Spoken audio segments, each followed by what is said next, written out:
Hello everybody, it is Monday the 13th of December. I want to talk about several things today, starting with love again. I was watching that, what I was waiting for, the David Icke and Max Egan thing, and it was actually only a rehash of what was said before, replaying recordings. But even in listening to it again, a few thoughts came to me. So one more time to go back to love. Life itself is an expression of love. The giving of love is through that the Father, the All, expresses its love to us by giving us life. The earth expresses its love for us by giving us life and trying to sustain that life, which we're not making it terribly easy for the earth to do so. But then, and it is, by it everything is created and it is in everything. So if life itself is love, then we are that expression of love. And it is within us, in our entirety. So coming to our thoughts, which should be thoughts of love, which means thoughts of sustaining life, giving to life. And as I said, our emotions are our servants. And then every emotion that we have can be used in service of that goal. So as we're being told that if you are in love, you are just lovey-dovey. Oh, my neighbor is coming up against me, I give him all my love. No. It is what serves at the moment can be an expression of love. So making very clear to your neighbor that he's hurting you, and even to an extent being in anger about that, which you should be, is rectifying a situation that goes against your life. And therefore it is an expression of love. It is what Max Egan said, and I heard it again yesterday, where a mother defending her child could be interpreted as an act of aggression on the part of the mother, if it is physical. But it is actually an expression of love, if it is defending life. So we must not be driven into this thought that the only way we can express love is by being lovey-dovey. That leaves us weak, and that is why it's been told to us. Well, you see, at the same time, a power like America can go full force, blasting, bombing entire cities, and telling us that is not an act of aggression, but that is to liberate the people, that are there.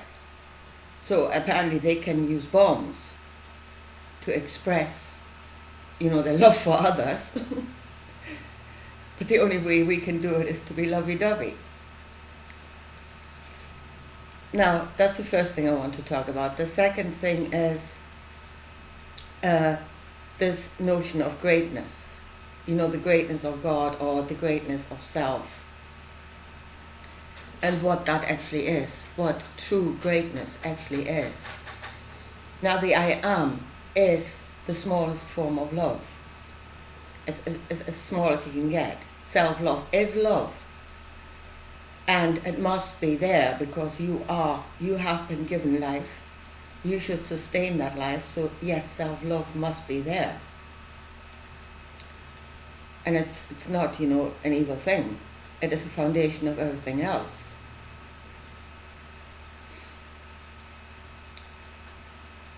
But then how do you make the I am great? You know, glorify the anything in the I am. Now their idea of greatness is the way of, as I said, that thing that wants dominion. You make yourself great by possessions, by subduing others. You know, it's not so much that you make yourself great, you just push the others down. And I think you have probably seen that. I've seen that many times. People that cannot be great for themselves, and the only way they can make themselves look good is by keeping others down or pushing others down. So that's their way. And to rule over and to have dominion. Whether that be the way of possessions, the way of knowledge, the way of military might, whatever. It all serves that view of greatness. Whereas in the way of love, of life, the only way the I am can truly be great is by connecting to other things and gaining the knowledge and becoming a part of greater and greater things. The I am cannot make itself great by itself, for itself, but only through the connection to other things. Becoming a part, becoming aware of other things, and giving to other things. That is true greatness. It is the working your emotional knowledge of connection and living in that and giving to it with your thoughts. That is true greatness. It cannot be achieved by giving to the I am, but by the I am expanding outwards and giving to others. Second thing I wanted to talk about. So third thing, and that's the last thing, it's do not fear.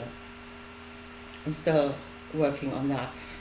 Because again, I heard David Icke say, they are afraid. And to be quite honest, if I look at a Boris Johnson, if I look at Anthony Fauci, I do not see fear. Which is actually quite disturbing, given the enormity of what they're standing accused of, and increasingly accused of. You know, you should think there should be fear of the consequences. And that's not there. I can't see it. They seem to be totally oblivious to the consequences. And again, there is, and it's exactly the way that Jesus taught. And that is how you become a minion of that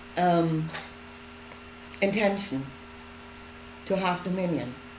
You know, achieve greatness, how you become a slave or servant to that way of achieving greatness.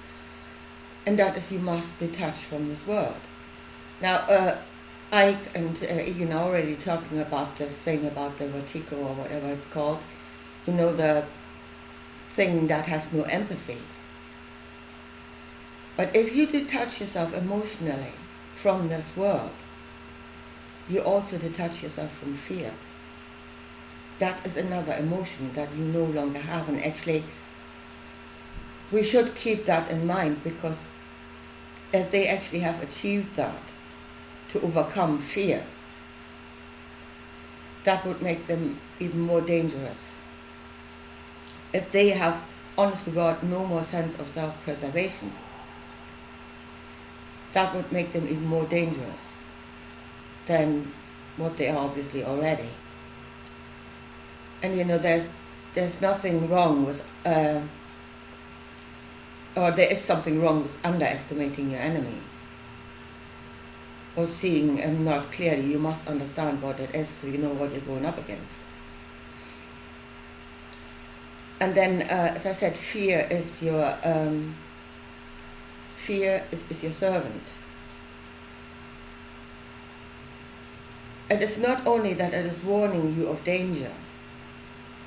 So it's not just something coming from outside of you, but you also feel fear if you have done something wrong. Fear is one of those emotions that would tell you that you have done something wrong. You yourself. So out of the knowledge of the connectivity to everything, the knowledge that comes to you, and through that empathy, you know if you have done something wrong to somebody else. And fear is then part of the emotion that you would feel at that moment. Fear, of course, coming out of self, you don't want to be found out, or you fear the consequences of your own wrongdoing. So, and that, again, it is your servant. It shows you wrong. So then what David Icke says, feel no fear, damn the consequences. You are talking like them. You have become them. And love should fear the consequences. If love is life, if love is the thought of sustaining life, then yes, it should fear the consequences, because love is fragile. Life, is fragile. So yes, you should absolutely fear or think about the consequences. They don't have to. To them, life is not greatness. In fact, most of the things that they think make them great have no life. And life is just the tool to get dead things. So yes, they can damn the consequences. No problem. But love for life cannot do that. I mean, we might be pushed into a situation where we need to use our wrath in order to defend life, and sadly we're defending life against life. But that is just how it is. And it's not something that we have created. They have created that situation. Most of us have not created that, did not want that situation to be there. But then for us, that option should be the last option.